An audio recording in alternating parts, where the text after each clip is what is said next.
السلام عليكم ورحمة الله وبركاته. أصحابتك وحنا جنال كبرك للسود وهذا أدي هذا ومهزنتين وهذه نمت ثلاثة وأربعة يسوق ليسو أفرت بشة أي أنا قولين نوتهاي تذكر قرشان تبشة إنه تهاي أي بوتها نراده إن كسود وهذا إن مقال كانوا ربعنا ندخل وذاقو أرين مهمة شعب كيرير فلسطين أو أمريكا إيوه إسرائيل أي أتشتين وحنقولنا رئيس الوزراء إسرائيل بنيامين نتنياهو إنه شالي سو جاري magaalada Washington waxaana uu noqonayaa mas'uulkii ugu horeeyay Trump markii la dhaariyay kadib uu la kulmo aqalka cad ku soo dhaweeyay ayuu noqday aqalka cad ay maanta ku wada kulmeen Oval Office-ka halkaasi ayay kulan ku qaateen markaas kadib ayay shir jaraa'id qabteen shirka jaraa'id ayaa waxay uga dhawaaqeen in marinka Gaza shacabka Falastiiniyiinta aysan dib u degi doonin arintaasi oo Trump waxa uu leeyahayba marinka Gaza Mareykanka ayaa la wareegaya oo dib u dhisaya wadamada carabta ana oo iyaguna wax ay dul u dhisi doonaan dadka Falastiiniyiinta hadaba arintan aan idin la wadaago Trump iyo Netanyahu shirkooda jaraa'id waxyaabihii ay ka yiraahdeen arrimaha Gaza ayaan rabaa inaan idin la wadaago Donald Trump ayaa hadalka ku hormaray markii hore waxana uu sheegay in marinka Gaza uu ahaa meel markastaba burbur ah isla markaana nabadi aysan ka jirin sida darteed ayaa waxa uu yiri in dhamaanba dadka Falastiiniyiinta kuma soo laaban doonaan marinka Gaza meeshaasina waxa uu yiri waa meel aad u burbursan isla markaana markastaba dadku ay ku dhimanayeen aanan lagu noolaan karin nolosheeduna nolol aad u xunahayd isla markaana aad u nasiib xumayd waxa uu sidoo kale sheegay in waxa uu yiri Falastiiniyiinta kuma laabanayaan maxaa jira waxa uu yiri wadamo daris ah oo arrimaha bini'aadanimada darteed oo qalbigoodu wanaagsan yahay ayaa waxa ay doonayaan yiri inay guryo u dhisaan Falastiiniyiinta ay ku noolaadaan 1.8 milyan oo Falastiiniyiinta waxa uu yiri kuma soo laaban doonaan marinka Gaza halkaasi oo burbur xoogan uu ka jiro isla markaana waxa uu sheegay in dadkaasi ama wadamadaasi dariska wadamada carabta ay ula jeedaan Sacuudiga Imaaraadka Urdun iyo Masar iyo waa wadamo qani ah ayuu yiri iyaga ayaana u dhisi doona dadkaasi Falastiiniyiinta waxa uu yiri 1 2 3 4 5 ilaa iyo 12 goobood ayaa loo dhisi karaa ama hal meel ayaa loo dhisi karaa oo ay si nabad ugu noolaadaan oo aysan dhimasho ka baqaynin laakiin waxa uu yiri Gaza oo burburka dhagaxaanta gurihii dumeen oo dhagaxaantii soo dhacayaan halkaasi kuma noolaan karaan marka sidaa darteed waxa uu yiri guryo qurxan ayaa loo dhisayaa waxyaabo la yaab leh ayaa halkaasi ka dhici doona sidaa darteedna waxa uu leeyahay shacabka Gaza kuma soo laaban doonaan marinka Gaza oo halkaasi waa uga dhamaatay bal hadalkiisa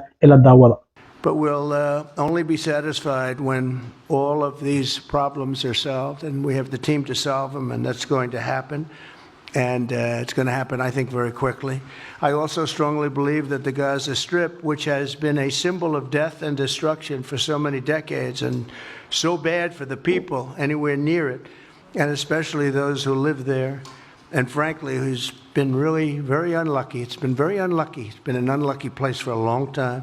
And it should not go through a process of rebuilding and occupation by the same people that have really stood there and fought for it and lived there and died there and lived a miserable existence there. Instead, we should go to other countries of interest with humanitarian hearts, and there are many of them that want to do this, and build various domains that will ultimately be occupied by the 1.8 million Palestinians living in Gaza, ending the death and destruction and, frankly, bad luck. This can be paid for by neighboring countries of great wealth. It could be 1, 2, 3, 4, 5, 7, 8, 12. It could be numerous sites or it could be one large site.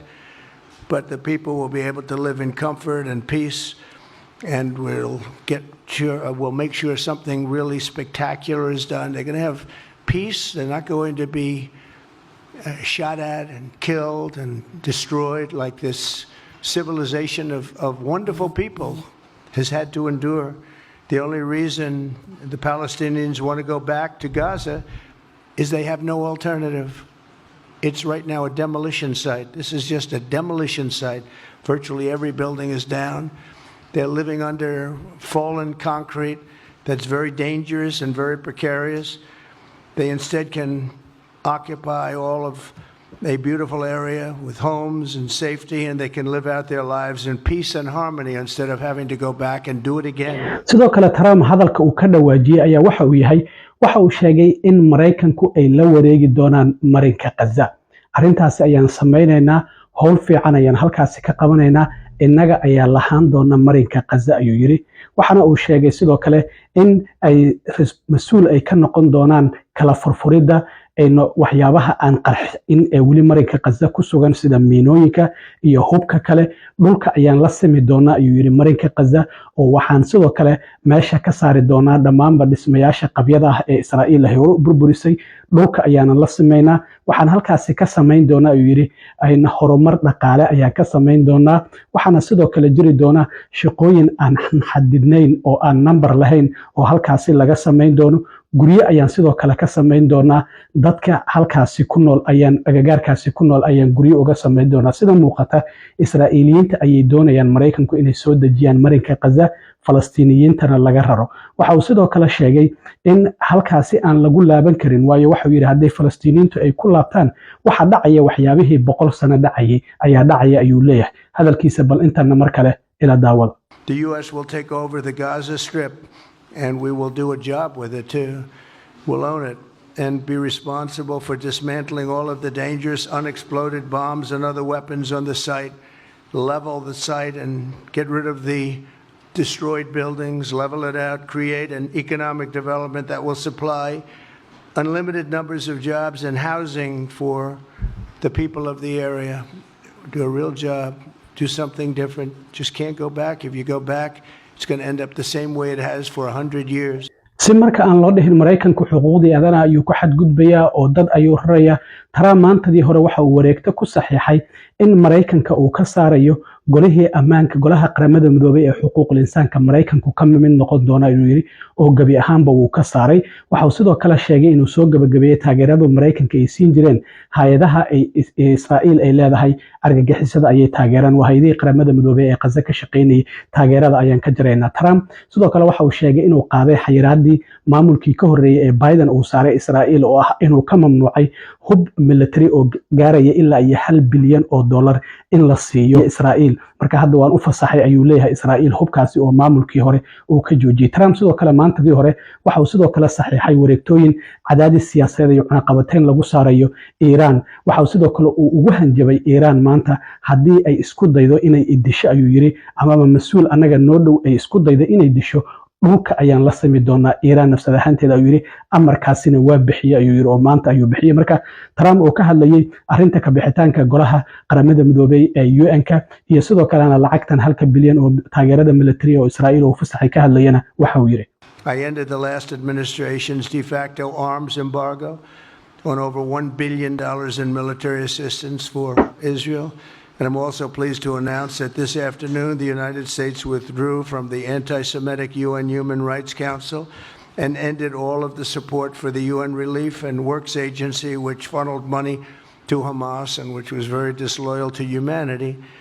Today I also took action to restore a maximum pressure policy on the Iranian regime, and we will once again enforce the most aggressive possible sanctions, drive Iranian oil exports to zero and diminish the regime's capacity to fund terror throughout the region and throughout the world.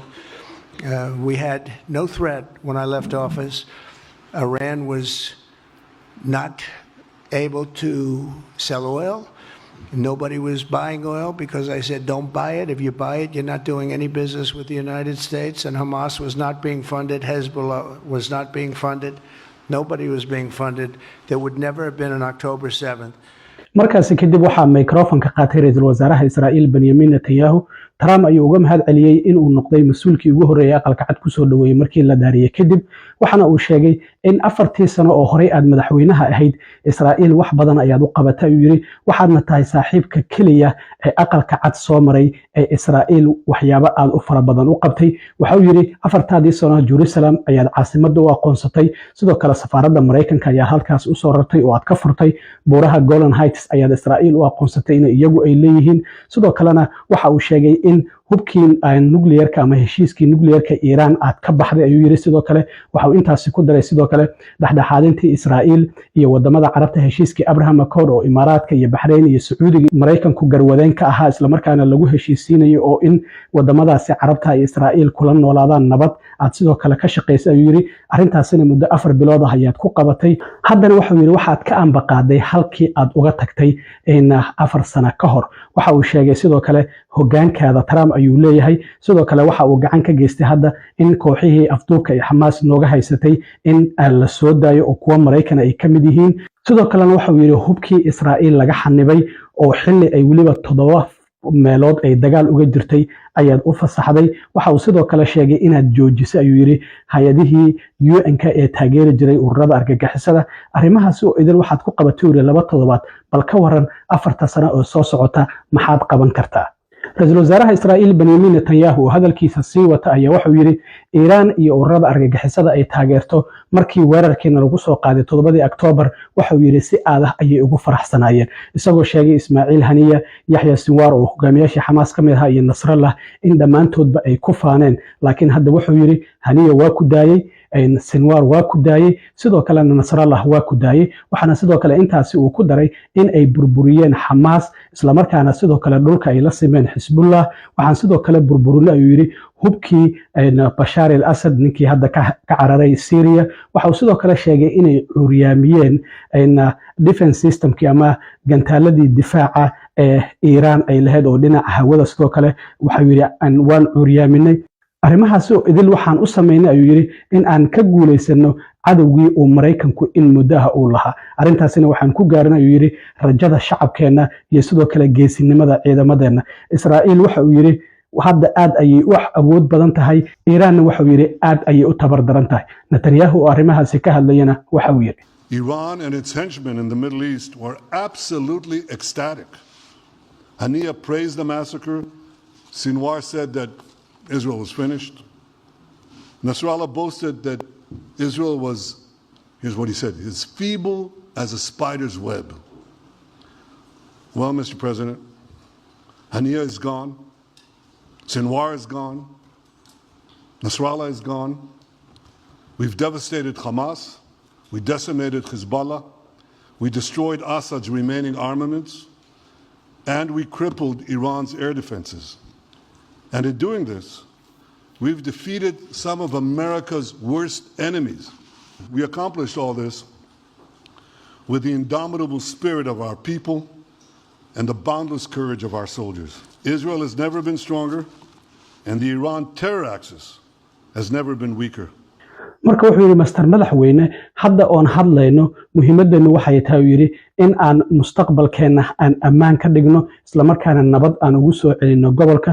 sidaas darteed waa inaan dhamaystirnaa shaqadii aan bilownay. waxa uu yiri 3 muhiimadood ama ujeedo ayaan ka leenahay marinka Gaza. midda koobaad waxa ay tahay uu yiri in aan burburino Hamas military ahaan iyo in aysan mar dambe marinka Gaza dib u maamulin. tan labaadna waxay tahay inaan soo dayno dhammaanba maxaabiista ay naga haystaan. midda saddexaadna waxay tahay sidoo kalena inaan xaqiijino in Gaza aysan mar labaad qatar ku noqon karin Israa'iil. marka waxa uu yiri waan rumeysanahay madaxweyne haddii adiga iyo rabitaankaada inaad nagu caawin karto inaan yoolkeena gaarno. waxa uu yiri waxa aad aragtaa wax aysan dadka kale arkin, waxaadna dhahdaa wax aysan dadka kale dhihi karin. markaasi kadib dadku markay arrintii aad samayso madaxa ayay xuqaan, waxayna yiraahdaan ayuu yiri waa uu saxsanaa. sidoo kale wuxuu yiri Israa'iil waxay soo gabagabeynaysaa dagaalkan marka ay guuleysato. Israa'iil oo guuleysatana waxa uu yiri waa Mareykanka oo guuleystay. waxa uu sidoo kale sheegay ma ku guuleysanayno oo kaliya dagaalkan, laakiin in aan ka wada shaqeyno macnaheedu waxay tahay inaan guusha ku guuleysanayno. isagoo arrimahaasi ka hadlayana Netanyahu waxa uu yiri But as we discussed, Mr. President, to secure our future and bring peace to our region, we have to finish the job. In Gaza, Israel has 3 goals: destroy Hamas's military and governing capabilities, secure the release of all of our hostages, and ensure that Gaza never again poses a threat to Israel. I believe, Mr. President, that your willingness will help us achieve all these goals. You see